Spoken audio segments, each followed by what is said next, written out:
Summit hospital private limited, Lokanthali, Bhaktapur. ज्येष्ठ पनि श्रेष्ठ पनि नेपालकै पहिलो बीमा company Nepal insurance company. Nepal इन्स्योरेन्सको हात तपाईको साथ। हुँदैन बिहान मिरमिरेमा तारा झरेर नगए, बन्दैन मुलुक दुई चार सपुत मरेर नगए। विश्लेषणको यो कविताको वाक्यांश यहाँ प्रकट गर्दै तपाईँ सम्पूर्ण दर्शकवृन्दलाई मैले एउटा जानकारी दिन चाहे। तपाईले जानकारी प्राप्त गरिसक्नु भएको छ। आज जेठ 15 जहाँ नेपालको इतिहासमा हेर्ने पनि एउटा विशेष महत्त्वको दिनको रूपमा यसलाई लिइँदै आएको छ। तपाईँ हामी सबैलाई थाहा नै छ, जसरी माओवादी एउटा सशस्त्र आन्दोलन भयो, सशस्त्र जनयुद्ध भयो, तत्पश्चात 62-63 को आन्दोलनको भूमिमा रहेर गणतन्त्र घोषणा गरिएको आज 13औं वर्ष लागिसकेको अवस्था छ।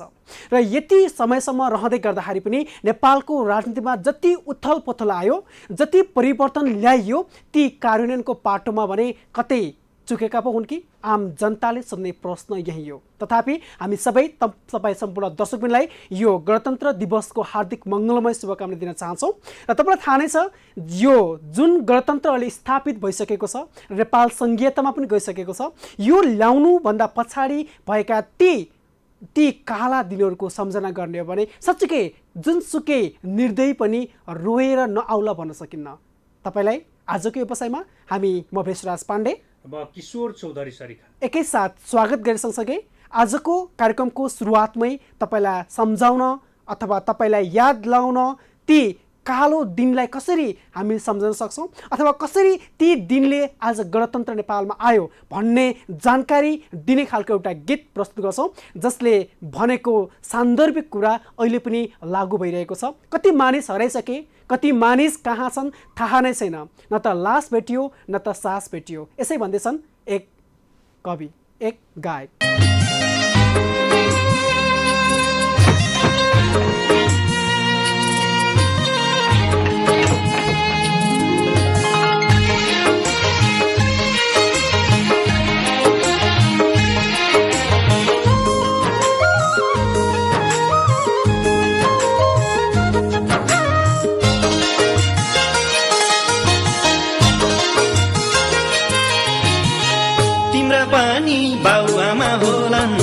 तिम्रा पानी बालबच्चा होलान्, तिम्रा पानी बाउआमा होलान्, तिम्रा पानी बालबच्चा होलान्।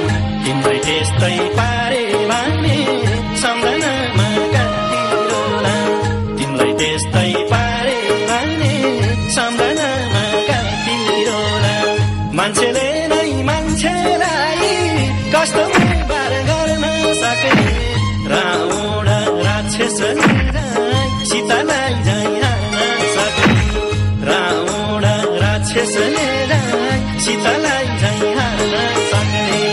कति कठोर हुँदो रहेछ यो मान्छेको मन, कि सास चाहियो कि लास चाहियो खैनी छन्, कि सास चाहियो कि लास चाहियो खैनी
चेतनाको बिगुल फुक्दै हिँड्दै थिए गाउँ बस्ती चेतनाको बिगुल फुक्दै हिँड्दै थिए गाउँ बस्ती खोइ त आज कता गए त्यतै थिए जो अस्ति खोइ त आज कता गए त्यतै थिए जो अस्ति यदि उनी जीवित भए जीवितै छन् भन्नु पर्यो मरि कतै गाड्या माए चिहान देखाउ खानु पर्यो मरि कतै गाड्या माए चिहान देखाउ खानु पर्यो कति कठोर हुँदो रहेछ यो मान्छेको मन कि सास चाहियो कि लास चाहियो खानु नि गाउँछन् कि सास चाहियो कि लास चाहियो खानु नि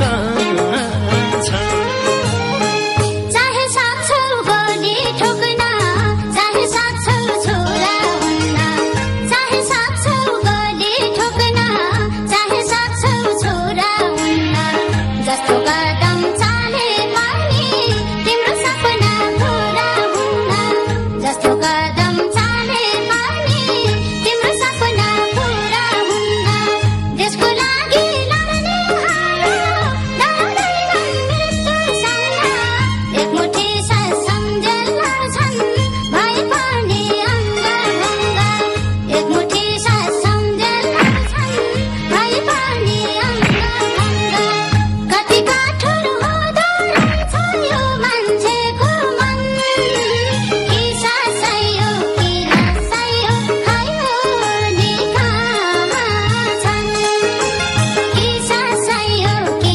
लास चाहियो खायो नि खान्छन्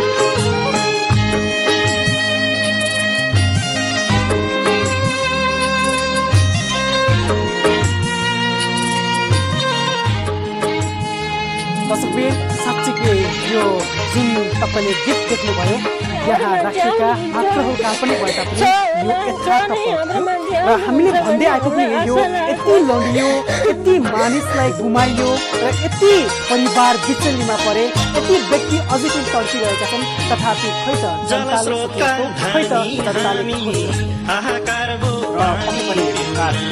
जलस्रोतका धानी हामी हाहाकार भो पानी पिउन के बेलामा महँगी बाल्यो गाह्रो लाग्यो जिउन के बेलामा महँगी बाल्यो गाह्रो लाग्यो जिउन कहिलेसम्म सही बस्ने भोकमरी गाडी विरुद्धमा उत्रौँ मन्थे बटुलेर पुरुष नारी विरुद्धमा उत्रौँ मन्थे बटुलेर सुमन अधिकारी हामी उहाँलाई आज विगतका दिनलाई कसरी सम्झिनुहुन्छ किनभने आज देशमा राजतन्त्रलाई फालेर गणतन्त्र आइसकेको छ भेषराजी जोड्दै हुनुहुन्छ हजुर पक्कै पनि किशोरजी यति बेला हामी समक्ष त्यही व्यक्ति हुनुहुन्छ जसले यसको मारमा आफूलाई पाउनुभयो त्यो समयलाई कसरी सम्झाउनुहुन्छ हामी जोड्न चाहन्छौँ स्काइपमा सुमन अधिकारी सरलाई। हजुर सुमनजी हार्दिक स्वागत छ कार्यक्रममा।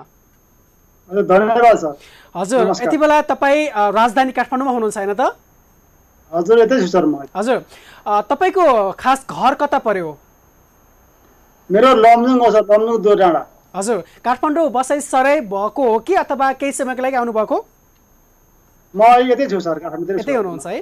हुन त आज विशेष दिन मानिएको छ तथापि जे जस्ता सपनाहरू राखिएर अथवा राखेर जनतालाई हुमाउने गरियो लडाइँमा त्यो हुन सकेको अवस्था छैन। तथापि त्यो कालो दिनले गर्दा नै आज राजनीतिमा परिवर्तन आए तापनि मानिसको मानसपटलमा भने परिवर्तन आएको छैन र देश हाँकेर अगाडि बढाउँछौँ भन्नेहरू नै आज आफ्नो कर्तुत देखाइरहने गर्दा तपाईँलाई जोडिरहेका छौँ।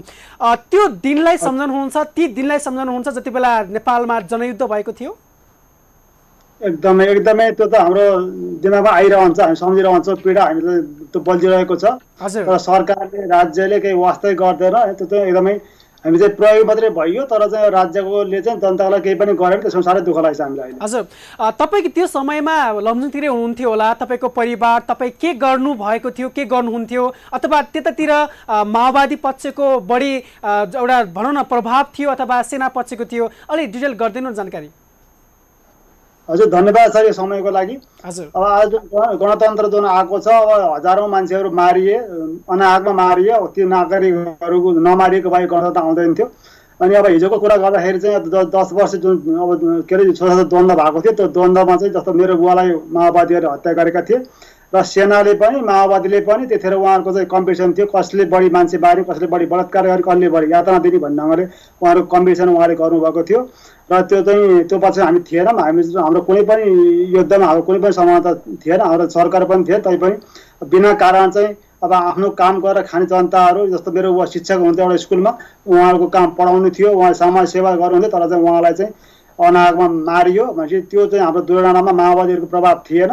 र त्यहाँ चाहिँ माओवादी छिर्नको लागि प्रभाव जमाउनको लागि चाहिँ एउटा चाहिँ निर्दोष शिक्षकलाई उहाँले मार्नुभयो र एउटा चाहिँ हजारौँ देशका नागरिकहरूको चाहिँ जीवन चाहिँ उहाँले चाहिँ समाप्त पार्नुभयो र म जस्ता हजारौँ व्यक्तिहरू चाहिँ टुरा भयो, हजारौँ नागरिकहरू अझै पनि बेपत्ता हुनुहुन्छ। त्यसले गर्दाखेरि चाहिँ यसको मतलब तपाईँको बुवा कतापट्टिबाट मारिनुभयो, माओवादी कि सेनापट्टिबाट? मेरो बुवा माओवादीको तर्फबाट 58 सालमा मारिनु भएको थियो। स्कुलमा पढिरहेको बेलामा कक्षा कोठामा अपहरण गरेर लगेर रुखमा झुन्ड्याएर मारिएको थियो होइन। लगाइएको थियो अथवा के थियो, के जानकारी छ सुमन सर तपाईँलाई? अब उहाँहरूले त म त्यति बेला गाउँमै थिएँ होइन, म चाहिँ मैले भएपछि मात्रै थाहा पाएँ त्यो घटनाको बारेमा।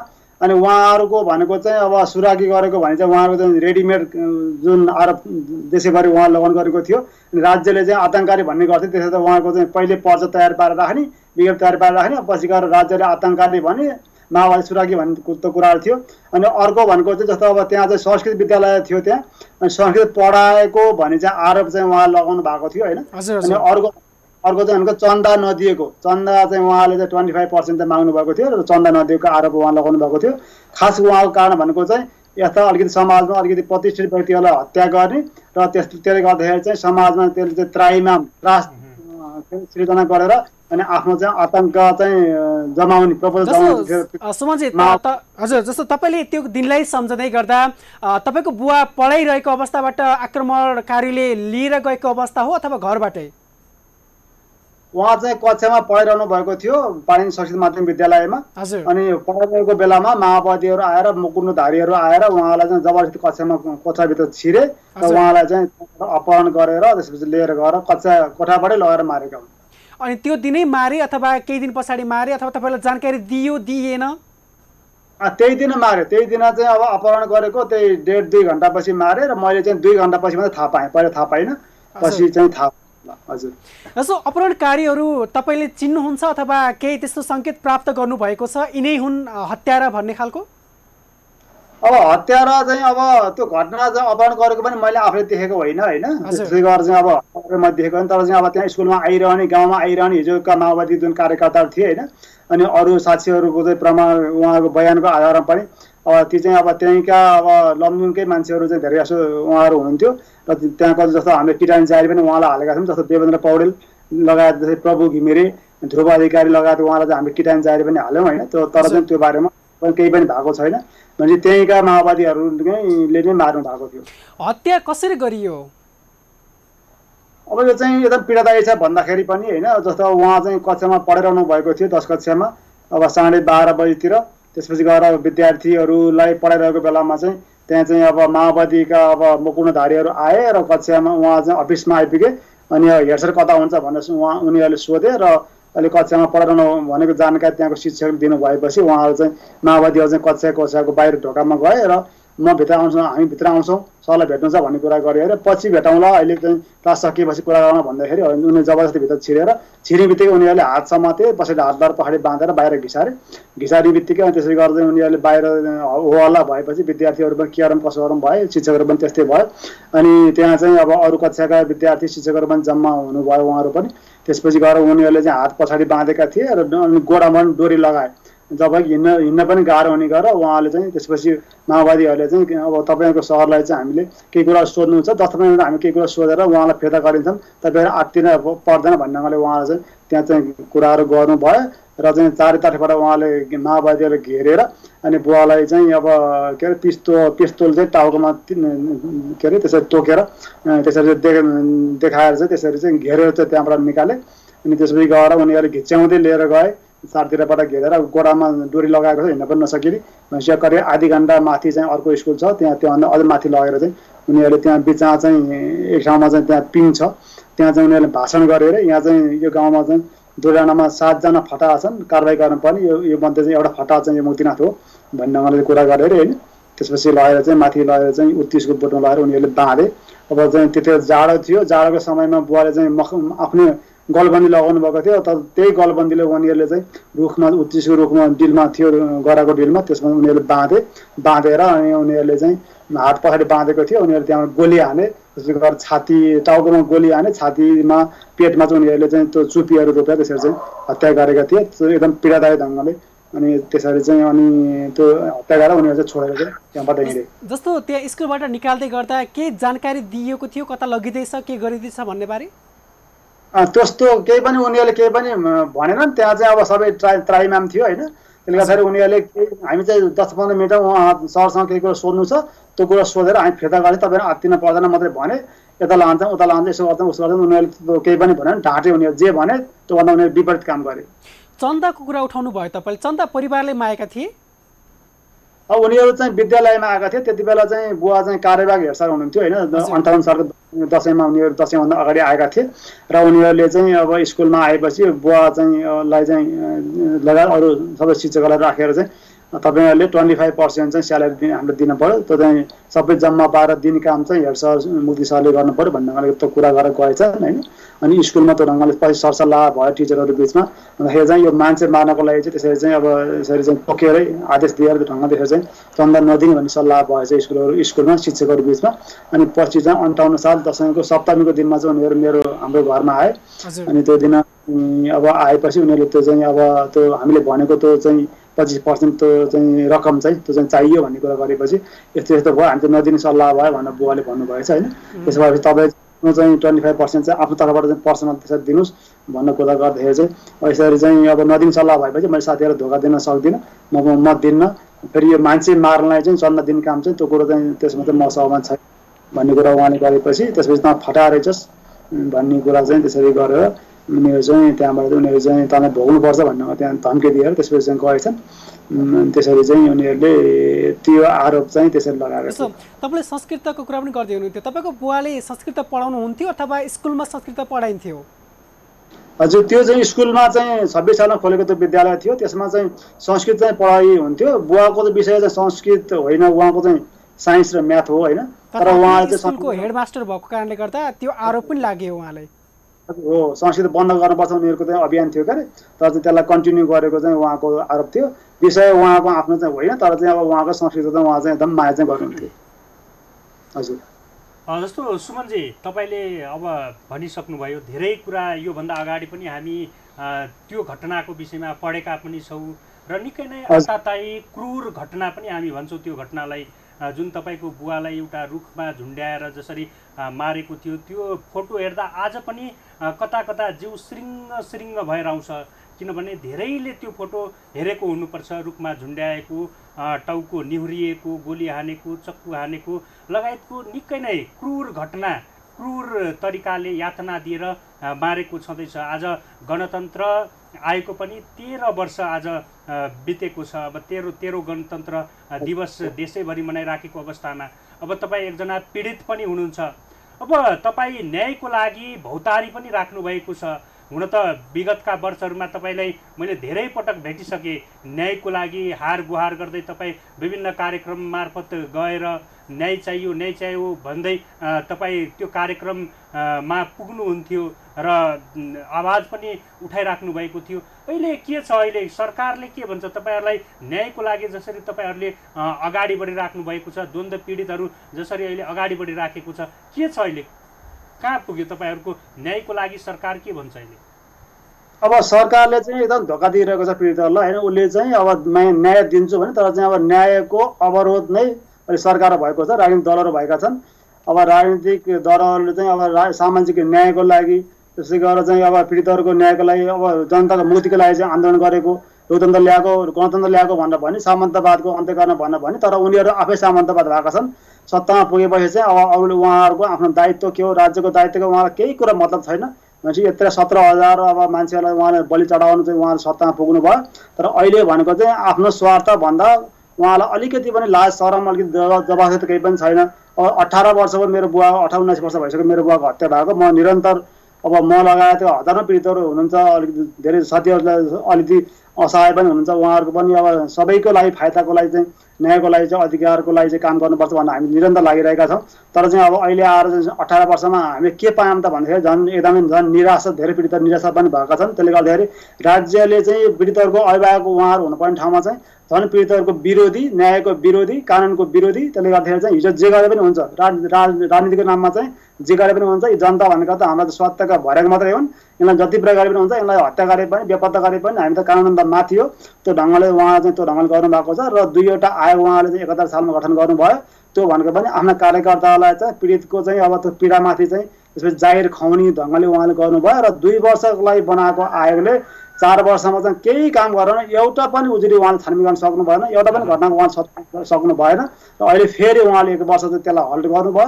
र अहिले फेरि उहाँले फेरि पुरानै प्रक्रिया 71 सालकै प्रक्रिया उहाँले चाहिँ अवलम्बन गरेर आफ्नो स्वार्थ अनुसारले अहिले यो चाहिँ राम्रो एउटा मौका पनि थियो कि हिजोको लेसन लर्न गरेर गल्ती कमजोरीहरूलाई चाहिँ अगाडि बढाउने र कम्ती यसलाई साँच्चीकै समाधान गर्ने, सबैको विश्वास लिने त्यो ढङ्गले चाहिँ एउटा वातावरण थियो। हामी त्यो ढङ्गले पहिला ऐन संशोधन गर, ऐन भयो भने बल्ल सबैको त्यसमा विश्वास हुन्छ, सहकार्य हुन्छ भन्ने ढङ्गले धेरै पटक हामीले मन्त्रीहरूलाई भेट्यौँ, धेरै पटक ज्ञापन उहाँलाई बुझायौँ। हामी सकी नसकी गएर उहाँलाई भेटेर समय लिएर, समय पनि उहाँले भेट्न पनि नजाने पीडितहरू त कुरा छन्। यो साह्रै पीडादायी 18 वर्ष हामीले चाहिँ जुन घटना भयो, घटना त आफ्नो ठाउँमा यसले चाहिँ पीडितहरूलाई हजारौँ पीडितहरूलाई पीडित दियो। यसले त अभाव, त्यो क्यारियरको कुराहरू त धेरै कुरा छन्। त्यसले त गर्यो अभिभावक त त्यसले त गुमायो।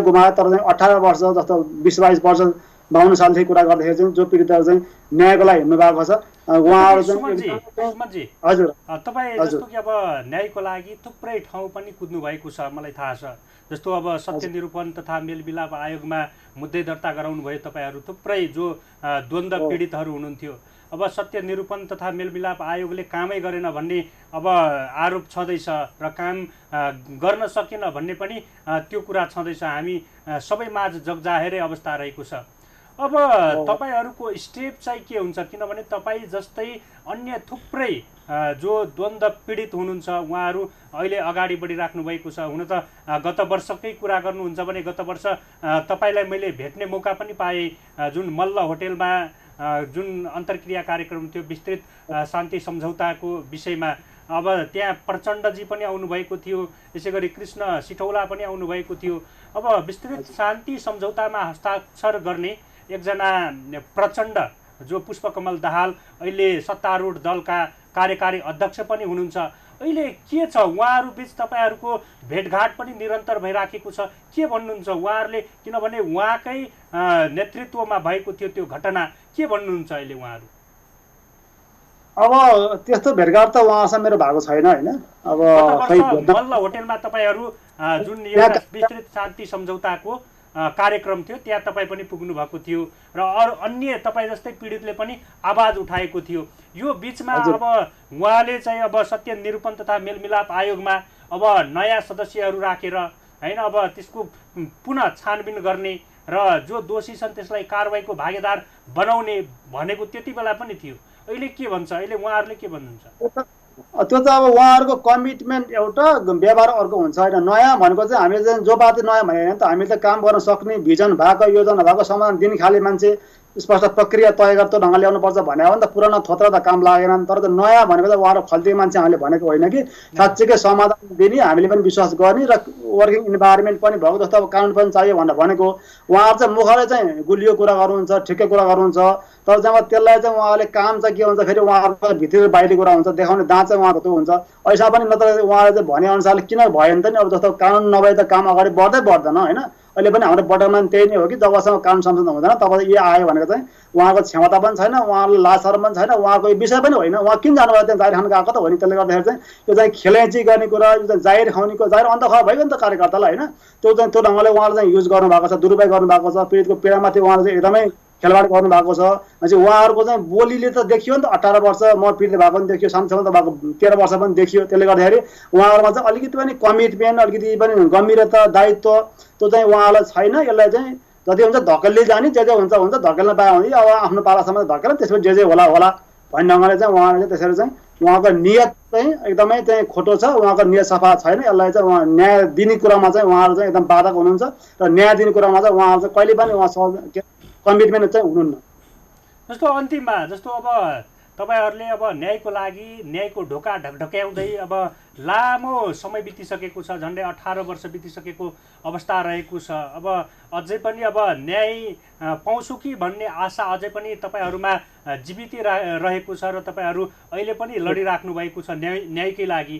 अब के छ, अब तपाईँहरू अब न्याय मरेको छैन भनेर जसरी अगाडि लागिराख्नु भएको छ, न्याय अझै पनि हामी पाउने आशा गरिराखेको छ, के छ अब के छ तपाईँहरू न्याय पाउनुहुन्छ त? अब सङ्घीय गणतन्त्र मुलुकमा आइसकेको छ, राजतन्त्रलाई हामी फालिसक्यौँ होइन। अब के तपाईँहरू न्याय पाउने कतिको आशामा हुनुहुन्छ, कति आशावादी हुनुहुन्छ? तपाईँको मुखबाट सुन्न चाहे। हजुर सर, यो अब जस्तो अब लोकतन्त्र भनेको त कानुन शासन हुनुपर्ने कुराहरू हो होइन, तर चाहिँ कानुन शासन छैन। अब हिजो चाहिँ अब राजतन्त्र, अहिले चाहिँ गणतन्त्रमा केही पनि फरक हामीले पाएका छैनौँ। अब ऊ धेरै राजाहरू फेरियो भन्ने कुरा आज सुनिएको छ, उयो भ्रष्टाचार गाउँ गाउँमा पुग्यो भन्ने सुनिन्छ होइन। तर चाहिँ जनतालाई के चाहिँ चेन्ज भयो त भनेर भन्दाखेरि चाहिँ त्यो कुरा चाहिँ देखिएको छैन। भनेपछि अब यो चाहिँ अब एउटा प्रक्रिया त सुरु भएको छ गणतन्त्रको। भनेपछि उहाँहरू चाहिँ यो व्यक्ति भन्दा पनि राज्यको दायित्व हो नि त। अब व्यक्ति चाहिँ अब आउला जाला पदमा त उहाँहरू भइन्जेल चाहिँ न्याय पाउने देखिँदैन। अहिलेको प्रधानमन्त्री पनि उहाँले वास्तै पनि गर्नुहुन्न। अब हिजो द्वन्द्व त पक्षहरू दुवै पक्षहरू अहिले सत्तामै हुनुहुन्छ, उहाँले पनि न्यायमा उहाँहरू चाहिँ आफै परिचय, उहाँलाई डर पनि छ। भनेपछि ढिलो चाँडो चाहिँ अब उहाँहरू पनि सधैँ चाहिँ सत्तामा त नरहनु होला। सुमन सर, यहाँबाट के बुझ्ने, तपाईँले के भन्न चाहनुहुन्छ? यसरी ढिलाइ गर्नुको पछाडिको खास कारण चाहिँ के जस्तो लाग्छ तपाईँलाई? कारण भनेको चाहिँ अब यो जनताको पीडा चाहिँ उहाँलाई भन्दा पनि अब आफू र आफ्ना आसेपासेलाई चाहिँ बचाउन पर्छ होइन भन्ने चाहिँ उहाँहरूको त्यही हो। अहिले सत्तारूढमा जो छन् माथिल्लो लेभलमा उनीहरूबाटै गरिएको गल्ती लुकाउने प्रयास भएको भन्न खोज्दै हुनुहुन्छ? हो, एकदमै उहाँहरू चाहिँ आफै परिचय, उहाँलाई डर बस्छ होइन दुवैतिरका नेताहरूलाई होइन। आफै भन्दा चाहिँ जसरी हुन्छ यसलाई चाहिँ अब गुमराहमा राख्ने, यो माफीको कुराहरू गर्ने, पीडितलाई थकाउने, गलाउने, ढिला गरेपछि पीडितहरू आफै पनि आत्तिन्छन् होइन, थाक्छन्, गल्छन्। त्यसले गर्दाखेरि यो कुरो त्यत्तिकै सकिन्छ, हामी पनि बच्छन्। हाम्रो कार्यकर्ताहरू, हाम्रो चाहिँ सेक्युरिटी फोर्सेस सबै जो ज्यादाती कार्यकर्ता छन् त्यो सबै बच्छन् भन्ने चाहिँ उहाँको त्यो मानसिकता हो। उहाँहरूको योजना त्यही नै हो, मुखले चाहिँ ठिक्क पार्ने, आएर देखाउनलाई बनाउने, ऐन पनि आफ्नो स्वार्थले बनाउने। जसले द्वन्द्व गर्यो उसैले आफ्नो स्वार्थ अनुसारले अब पीडितलाई पुरै व्यवस्था गरेर चाहिँ ऐन पनि बनायो, कानुन पनि त्यसरी बनायो र आयोग पनि बनायो भनेपछि उहाँ त्यहाँ चाहिँ हाम्रो चाहिँ सरकार खोइ त, हाम्रो त्यहाँ स्थान खोइ त, भने हाम्रो त त्यहाँ चाहिँ सुनवाई खोइ त, केही पनि छैन भनेपछि नियत खराब छ। तैपनि अब राज्य चाहिँ यो कन्टिन्यू भइरहन्छ। त्यसले गर्दाखेरि चाहिँ उहाँहरूको समय सकिएपछि त्यसपछि चाहिँ हामीले न्याय चाहिँ पाइन्छ। त्यसले गर्दाखेरि उहाँहरू पनि बाध्य पार्न त सकिया छैन। त्यसले गर्दाखेरि चाहिँ हामी चाहिँ न्याय पाउनुपर्ने कुरामा चाहिँ न्यायको सत्यको जित हुन्छ भन्ने चाहिँ उखान पनि त्यो त हामीले पढाइ पनि छौँ। पक्कै पनि समय लाग्छ तर सत्य कुरा प्रकटै हुन्छ भन्ने कुरा हामीलाई थाहा पनि छ र तपाईँले भनेको सत्य पनि हुनसक्छ।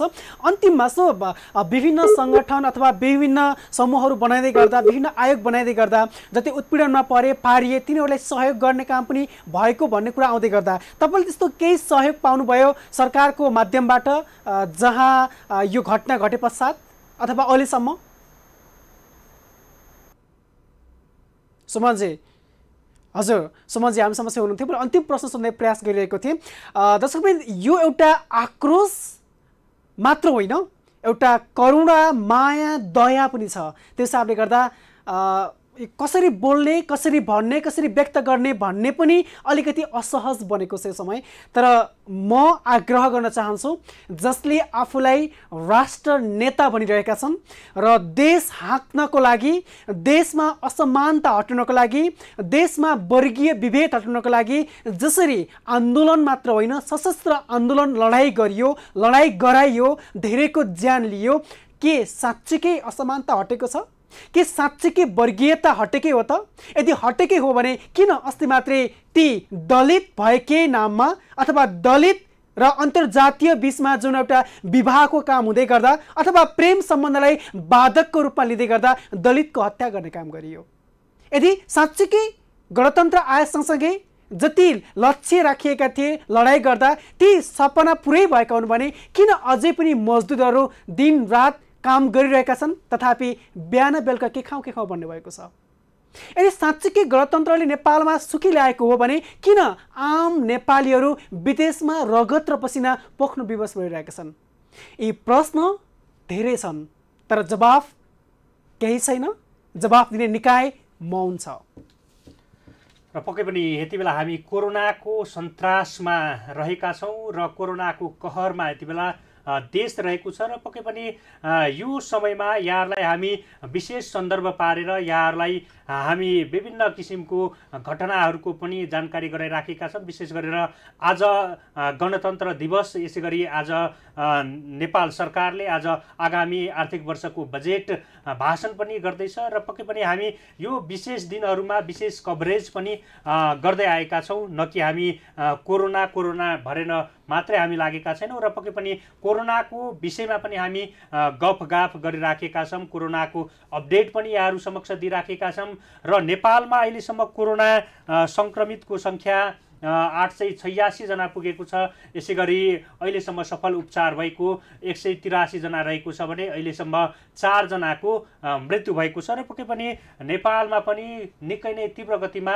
कोरोना सङ्क्रमण फैलिराखेको छ। यसका लागि हामी सजग र सचेत बन्नै पर्छ र अहिलेसम्म 58,277 जनाको सफल परीक्षण भएको छ। मानौ यहाँ पिसिआर मार्फत तिनीहरूको परीक्षण भएको छ र अहिलेसम्म सबैभन्दा बढी बाँके जिल्लामा कोरोना सङ्क्रमण देखिएको छ। बाँकेमा 170 जनामा कोरोना सङ्क्रमण देखिएको छ भने 1 जनाको अहिलेसम्म मृत्यु नै भएको छ भने 23 जनाको मात्रै सफल उपचार भएको छ। यसै गरी पर्सामा 94 जनामा कोरोना सङ्क्रमण देखिएको छ। यसै गरी 88 जनाको सफल उपचार भएको छ। यसै गरी कपिलवस्तुमा 109 जनामा कोरोना सङ्क्रमण देखिएको छ, 11 जनाको सफल उपचार भएको छ। यसै गरी रौतहटमा 106 जनामा कोरोना सङ्क्रमण देखिएको छ, 3 जनाको सफल उपचार भएको छ। यसै गरी बारामा 46 जनामा कोरोना सङ्क्रमण देखिएको छ, 1 जनाको अहिलेसम्म मृत्यु भएको छ भने 2 जनाको सफल उपचार भएको छ। यसै गरी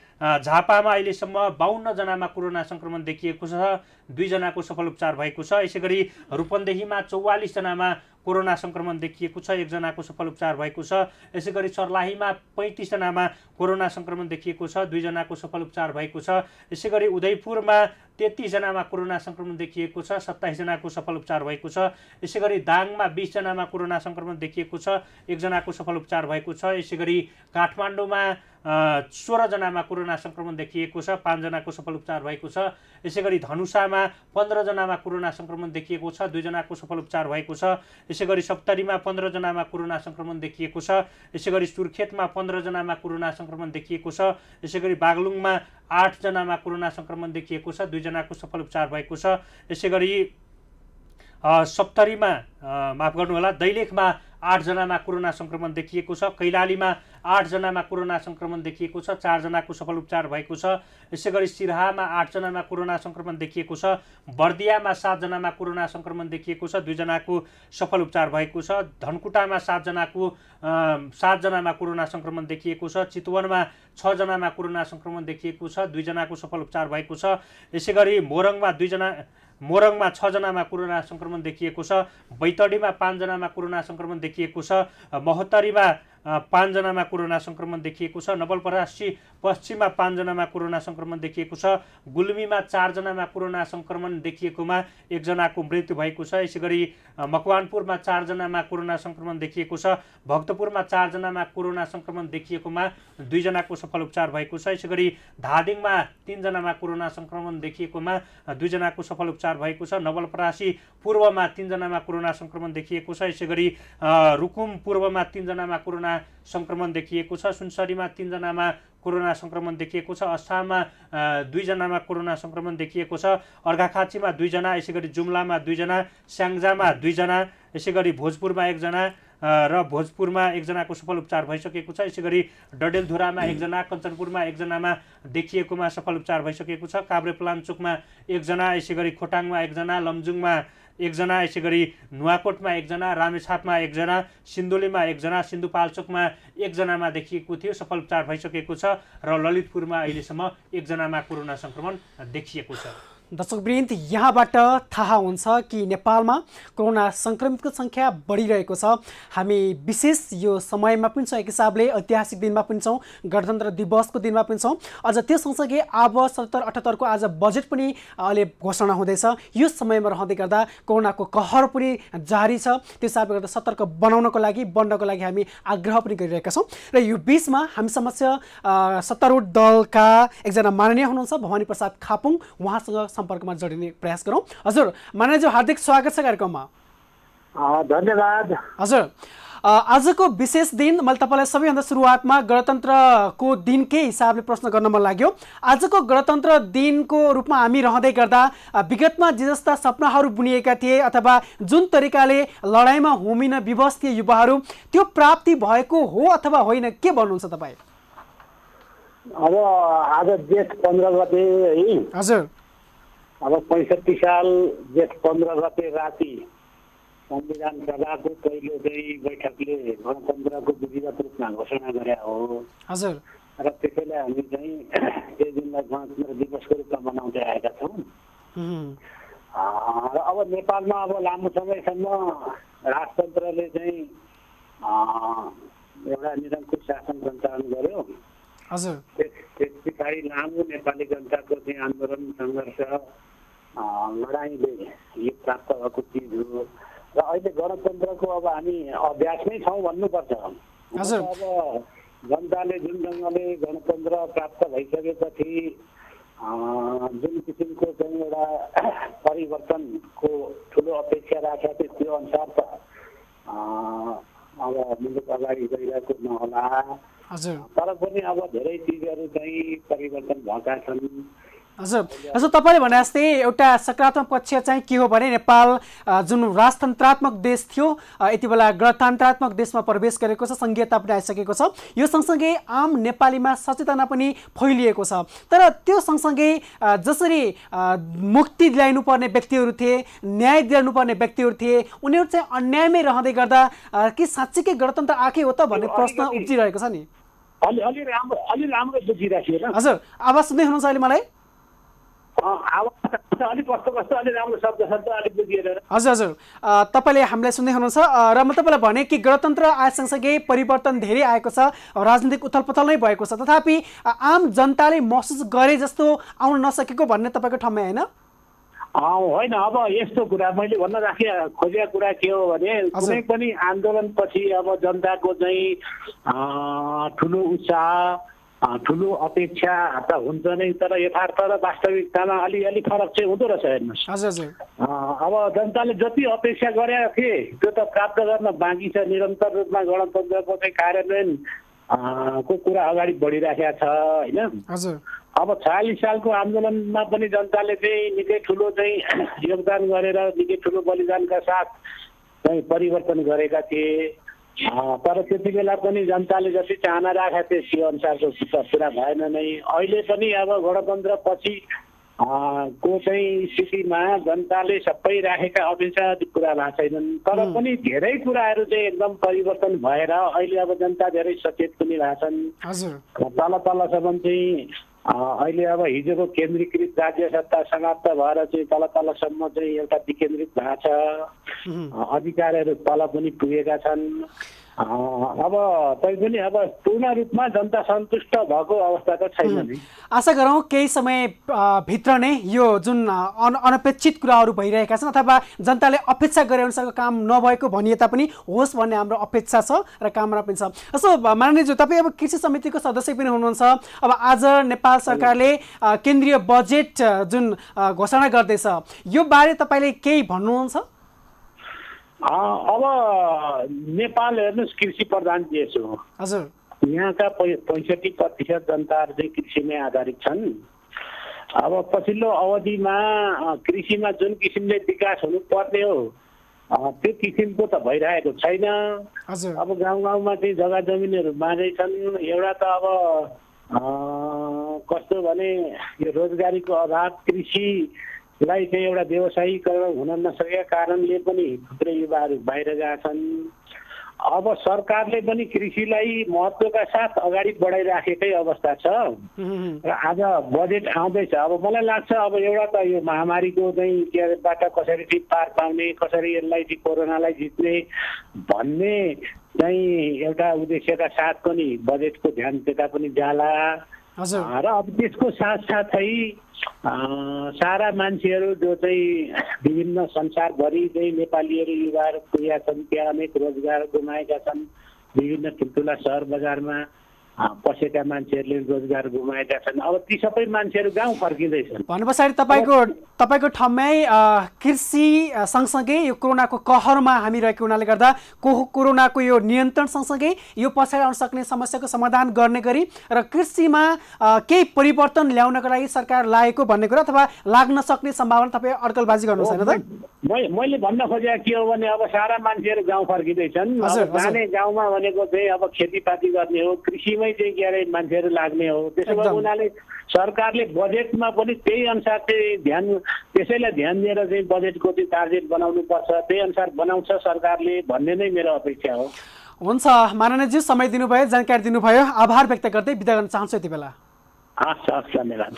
दर्शकवृन्द, साँच्चीकै हामी भनिरहेका छौँ आज गणतन्त्र दिवस सँगसँगै आज आब 77-78 को बजेट पनि पारित हुँदैछ र केही समय अगाडि मात्र राष्ट्रपतिद्वारा जुन जारी भएको नीति तथा कार्यक्रम थियो त्यहाँबाट पनि हामीले अनुमान लगाइसकेका छौँ कि अबको बजेट भनेको कोरोनासँग सम्बन्धित र कृषिसँग सम्बन्धित बढी हुनेछ र अपेक्षा अनुसार यदि काम गर्न सक्ने हो भने नेपालमा कृषिबाट पनि धेरै गर्न सकिन्छ भन्ने जुन सरकारले ध्येय राखेको छ त्यहाँबाट वास्तवमा बेरोजगारीपना हट्नको लागि पनि सहयोग गर्छ। आशा गरौँ केही समयभित्र पारित हुँदै गरेको अथवा आउँदै गरेको अथवा घोषणा हुँदै गरेको बजेटको व्यग्र प्रतीक्षामा हामी पनि छौँ। र पक्कै पनि संवैधानिक व्यवस्था अनुसार जेठ 15 गतेभित्र बजेट ल्याइसक्नुपर्ने जुन संवैधानिक व्यवस्था रहेको छ र त्यसै अनुरूप आज सरकारलाई बजेट ल्याउने चट्टाहरू छ र आज 4 बजे बजेट भाषण सुरु हुनेछ र हामी व्यग्र प्रतीक्षामा छौँ बजेट भाषणको। र पछिल्लो समय कोरोना संक्रमण मैले यहाँहरूलाई पटक जानकारी गराइराखेको छु। पछिल्लो समय नेपालमा कोरोना संक्रमण निकै नै तीव्र गतिमा फैलिराखेको छ। यदि तपाईँ 24 घण्टा यता हेर्नुहुन्छ भने 156 जना कोरोना संक्रमित नयाँ बिरामी भेटिएका छन् र अहिले नेपालमा कोरोना संक्रमितको संख्या 1042 जना पुगिसकेको छ र यो बढ्ने क्रम जारी रहेको छ र अहिलेसम्म 190 जनाको सफल उपचार भएको छ र 4 जनाको अहिलेसम्म मृत्यु नै भइसकेको अवस्था रहेको छ। र म यहाँहरूलाई विश्वको अपडेटतर्फ यहाँहरूको ध्यान आकर्षण गराउन चाहन्छु। अहिले विश्वमा अहिले सबैभन्दा बढी अमेरिकामा कोरोना संक्रमण फैलिएको छ। अमेरिकामा 17,42,803 जनामा कोरोना संक्रमण देखिएको छ, जसमध्ये 1,02,107 जनाको अर्थात् 1 लाख भन्दा बढी मानिसको अमेरिकामा मृत्यु नै भइसकेको छ र 4,90,130 जनाको सफल उपचार भएको छ। यसैगरी ब्राजिलमा अहिलेसम्म 4,14,661 जनामा कोरोना संक्रमण देखिएको छ, जसमध्ये 25,697 जनाको मृत्यु भएको छ भने 1,66,647 जनाको सफल उपचार भएको छ। यसैगरी रसियामा अहिलेसम्म 3,79,051 जनामा कोरोना संक्रमण देखिएको छ र पछिल्लो 24 घण्टामा 8,371 जना थपिएको छ र अहिलेसम्म मृत्यु हुनेको संख्या 4,142 र पछिल्लो 24 घण्टामा 174 जना थपिएको छ र अहिलेसम्म उपचार हुनेको संख्या 1,50,993 जना रहेको छ। यसैगरी स्पेनमा अहिलेसम्म 2,83,849 जनामा कोरोना संक्रमण देखिएको छ भने अहिलेसम्म 27,118 जनाको कोरोना संक्रमणकै कारण मृत्यु भएको छ भने यसैगरी 1,96,958 जनाको सफल उपचार भएको छ। यसैगरी अमेरिकापछि सबैभन्दा बढी बेलायतमा मृत्यु भएको छ। बेलायतमा अहिलेसम्म 2,67,240 जनामा कोरोना संक्रमण देखिएको छ भने मृत्यु हुनेको संख्या 37,460 जना पुगेको छ। यसैगरी इटली मा अहिलेसम्म 2,31,139 जनामा कोरोना संक्रमण देखिएको छ भने अहिलेसम्म 33,072 जनाको कोरोना संक्रमणकै कारण मृत्यु भएको छ भने 1,47,101 जनाको सफल उपचार भएको छ। यसैगरी फ्रान्समा अहिलेसम्म 1,82,913 जनामा कोरोना संक्रमण देखिएको छ भने 28,596 जनाको मृत्यु भएको छ भने 66,584 जनाको सफल उपचार भएको छ। यसैगरी जर्मनीमा अहिलेसम्म 1,81,895 जनामा कोरोना संक्रमण देखिएको छ भने अहिलेसम्म 8,533 जनाको मृत्यु भएको छ भने 1,62,800 जनाको सफल उपचार भएको छ। र विश्वभरिमा अहिलेसम्म कोरोना संक्रमितको संख्या अहिलेसम्म धेरै देखिएको छ र कोरोना संक्रमणका कारण अहिलेसम्म मृत्यु हुनेको संख्या 3,58,445 पुगेको छ भने यसैगरी सफल उपचार हुनेको संख्या अहिलेसम्म 25,08,591 जना पुगेको देखिन्छ। र किशोरजी नेपालमा अहिलेसम्मको लेटेस्ट अपडेट अनुसार 1042 जनामा संक्रमण देखिएको छ र भर्खर मात्रै एकजना व्यक्तिको मृत्यु भएको खबर प्राप्त गरे सँगसँगै मृत्यु हुनेको संख्या 5 पुगेको छ र यो ललितपुरको घटना बुगमतीका एकजना 56 वर्षीय पुरुषको मृत्यु भएको जानकारी पहिले आएको थियो, तथापि स्वास्थ्य मन्त्रालयबाट भर्खरै यो जानकारी आए सँगै तपाईलाई हामी जानकारी पनि गरायौं। र दर्शकवृन्दलाई हामी भन्न चाहन्छौं कोरोनाको संक्रमण बढिरहेको छ र यो कोरोनाको कहरमा हामी आफ्ना रहरलाई घुम्च्याउन विवश भइरहेका छौं र नहुने हो भने पनि यसको भयावह आउनेमा पक्कै पनि कुनै दुई मत छैन। त्यो हिसाबले गर्दा अनुरोध गर्न चाहन्छौं जहाँ हुनुहुन्छ सकेसम्म सतर्क हुने प्रयास गरौँ। घरमा रहँदै गर्दा तातो पिने पानी पनि पिइरहँदाखेरि यसको संक्रमणको दर कम हुन्छ भन्ने अनुसन्धानले देखाएको छ। संसार काम गर्न सक्छौं। सँगसँगै भारतमा रहेका धेरै दाजुभाइ दिदीबहिनीहरू यति बेला टेस्ट बिना नै फर्काइरहनु भएको छ। हुन त उहाँहरूलाई नफर्काइनु भन्न खोजेको होइन, फर्काइएकोमा राम्रो छ, तथापि टेस्ट नगर्दाको प्रभाव साँच्चै नकारात्मक हुन सक्छ। त्यसैले गर्दा क्वारेन्टिनमा रहनु भएकाहरू पनि सतर्क हुनु होला। त्यहाँ व्यवस्थापन गर्न सकिएको छैन भने सम्बन्धित पक्षलाई झकझगाउने काम पनि गर्न सकिन्छ। होइन भने व्यक्ति एकले आफूलाई सतर्कता अपनाउँदै राख्न सक्ने हो भने पनि कोरोनाहरू नियन्त्रण गर्नको लागि सहयोग पुग्छ। यो सन्देश तपाईँ समक्ष राख्दै आजको बसाइबाट म विश्वास पाण्डे बिदा हुनुभन्दा अगाडि तपाईँलाई फेरि भन्न मन लाग्यो आजको जुन दिन विशेष गणतन्त्रको दिन छ यो दिनको मर्म बुझ्नको लागि म हार्दिक अनुरोध गर्न चाहन्छु ती व्यक्तिहरूलाई जसले हजारौं व्यक्तिको रगत खोला बगाएका थिए, जहाँबाट लाखौं व्यक्तिको घरबार विहीन बनाएका थिए अनि लाखौं व्यक्तिको सिन्दूर पुछियो अनि टुहुरा बनाइएका थिए। ती सबैको चाहना वास्तवमा गणतन्त्र आउनु मात्र होइन कि आम नागरिकले गणतन्त्र आएको महसुस गर्नु पनि हो र जो उत्पीडित वर्ग छ, जो दलित कथित दलित भनिएको छ, ती सबै व्यक्तिहरूमा पनि समानता ल्याउने खालको हुनुपर्दछ। कुनै वर्गीय विभेद ल्याउने खालको हुनुहुँदैन र यहाँ भएको जुन एउटा धनी र गरिब को खाडल भयानक ठुलो छ। त्यो हिसाबले गर्दा यो खाडललाई पनि सानो बनाउनु पर्दछ अनि मात्रै सबै ब्यालेन्स फर्ममा आउँछन्। यो गर्न सक्ने हो भने सायद आम नागरिकले सोचेको चाहेको पुरा हुन सक्छ। अझ म त के भन्न चाहन्छु भने व्यक्तिगत मेरो भ्यू त के छ भने जबसम्म हामीले सबै चिजलाई सार्वजनिकरण गर्न सकिँदैन अथवा सरकारीकरण गर्न सक्दैनौँ, यानि कि व्यक्तिको नाममा रहेको सबै जग्गा सरकारले लिने र सरकारले नै घरहरू व्यवस्थापन गरेर वृद्धावस्थाको लागि छुट्टै ठाउँ बनाइदिने र व्यक्तिका आवश्यक पर्ने चिज जस्तो घाँस बाँस कपास सँगसँगै स्वास्थ्य अनि शिक्षालाई पनि निःशुल्क गर्ने हो भने सायद कोही पनि व्यक्तिले भ्रष्टाचार गर्ने आँट गर्दैन। कोही पनि व्यक्ति त्यो रगत र पसिना बगाउनको लागि मरुभूमिको 50 डिग्रीको तापक्रममा बस्न पर्दैन र जो स्वदेशमा बसेर केही गर्न चाहिरहेका छन् तथापि वातावरण भएन भन्दै गर्दा विदेशी विवश हुने समय आउने छैन। म हार्दिक अनुरोध गर्न चाहन्छु, विनम्र अनुरोध गर्न चाहन्छु सरकारवालाले यतातर्फ ध्यान दिनैपर्छ र यो गर्न सक्ने हो भने वर्गीयताको खाल यहाँनिर पुरिन सक्छ अनि मात्रै हामी सबै समानताको जुन बिगुल फुक्ने सपना देखेका थियौँ त्यो सपना साकार हुन्छ।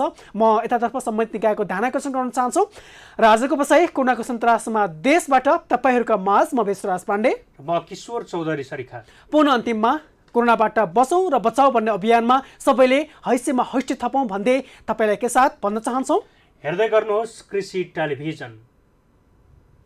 Summit hospital private limited Lokanthali Bhaktapur. ज्येष्ठ पनि श्रेष्ठ पनि नेपालकै पहिलो बीमा company Nepal insurance company. Nepal इन्स्योरेन्सको हात तपाईको साथ। प्रस्तुत छ कृषिको विशेषज्ञ महिन्द्रा युभो, जसमा छ शक्तिशाली इन्जिन जसले दिन्छ प्रति घण्टा धेरै काम। 15 गियर्स अर्थात् अब हुन्छ सबै काम छिटो, अनि आधुनिक हाइड्रोलिक्स जसले गर्छ उत्कृष्ट काम। नयाँ युगको महिन्द्रा युभो, धेरै छिटो उत्कृष्ट। महिन्द्रा युभो 1 वर्षको साथको लागि समस्त ग्राहकहरूलाई हार्दिक धन्यवाद ज्ञापन गर्दछ।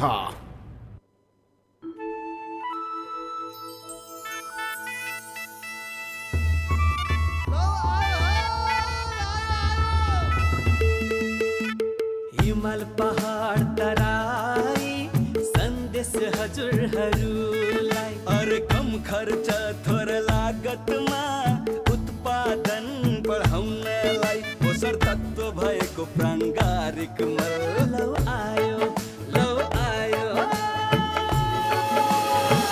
के आयो केलाई पोखै छुवाला कथिलाई किसान बायो ब्याक्टेरियल अर्ग्यानिक फर्टिलाइजर। वैज्ञानिक प्रविधिद्वारा तयार पारिएको किसान बायो ब्याक्टेरिया तथा बायो ब्याक्टेरियल अर्ग्यानिक फर्टिलाइजर प्रयोग गरी उत्पादन बढाऊ। पायल्स, फिस्टुला, फिसर मलद्वार चिलाउने, दिशामा रगत देखा पर्ने रोगको सफल उपचार गर्नुका साथै हड्डी खिएको, नसा च्यापिएको, प्यारालाइसिस, मेरुदण्डको चोटपटक, हातखुट्टा झमझमाउने, पोल्ने, बाथ, युरिक एसिड, मुख बाङ्गिने, पार्किन्सन्स आदि अपरेसन गर्नुपर्ने रोगहरूको बिना अपरेसन फिजियोथेरापी, अकुपञ्चर, पञ्चकर्म र जापानिज पद्धतिद्वारा सफल उपचार गर्दै आएको छ र मानसिक रोग, सुगर तथा पत्थरी जस्ता जटिल रोगहरूको समेत यहाँ उपचार गरिनुका साथै वैदेशिक रोजगारीका लागि जानेहरूको छातीको दाग हटाउने औषधि समेत पाइन्छ। सम्पर्क लन्जेभिटी हेल्थ होम, पुरानो बानेश्वर, नेपाल विद्युत प्राधिकरणको अगाडि। फोन नम्बर 01476881 र 9840663276। पायल्स, फिस्टुला, फिसर मलद्वार चिलाउने, दिशामा रगत देखा पर्ने रोगको सफल उपचार गर्नुका साथै हड्डी खिएको, नसा च्यापिएको, प्यारालाइसिस, मेरुदण्डको चोटपटक, हातखुट्टा झमझमाउने, पोल्ने, बाथ, युरिक एसिड, मुख बाङ्गिने, पार्किन्सन्स आदि अपरेसन गर्नुपर्ने रोगहरूको बिना अपरेसन फिजियोथेरापी, अकुपञ्चर, पञ्चकर्म र जापानिज पद्धतिद्वारा सफल उपचार गर्दै आएको छ र मानसिक रोग, सुगर तथा पत्थरी जस्ता जटिल रोगहरूको समेत यहाँ उपचार गरिनुका साथै वैदेशिक रोजगारीका लागि जानेहरूको छातीको दाग हटाउने औषधि समेत पाइन्छ। सम्पर्क लन्जेभिटी हेल्थ होम, पुरानो बानेश्वर, नेपाल विद्युत प्राधिकरणको अगाडि। फोन नम्बर 01476881 र 9840663276। देवशक्ति आयुर्वेदा, बङ्गबु, काठमाडौँ। उपचार हुने रोगहरू माइग्रेन तथा टाउको दुखाइ, ढाड कम्मर दुख्ने, घुँडा दुख्ने तथा गर्दनको दुखाइ, बाथ, युरिक एसिडको उपचार, ग्यास्ट्रिक तथा अल्सरको उपचार, दम पूर्ण रूपमा निको पारिने, महिला तथा पुरुषहरूमा हुने यौन तथा प्रजनन समस्याको उपचार, साथै महिलाहरूमा हुने समस्याहरूमा सेतो पानी बग्ने, तल्लो पेट दुख्ने,